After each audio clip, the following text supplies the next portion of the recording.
Hey there, David again. And in this third video, I'm going to show you a very common English mistake that lots of people make. And the good news is this mistake is just as easy to fix.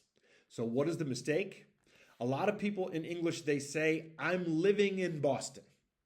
But the proper way to say this sentence is, I live in Boston. And let's talk about why. Well, in English, we only use the ing form to talk about things that are happening right at that moment, right now. For example, I am looking into this camera and I'm saying this sentence.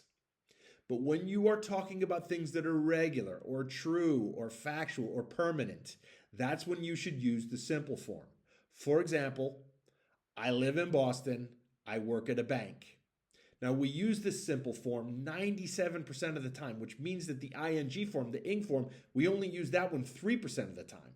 So here's the big takeaway of this video. Use way less ing. Stick to the simple facts, and then you'll be doing really well grammar-wise. So this was the final video in the series. Thank you so much for watching. I hope you've learned a few things. And just remember, if you're looking, I coach professionals to speak fluent English, and I create custom-made courses to fit your personal needs. So lovely having you. Thanks for watching, and best of luck with your English.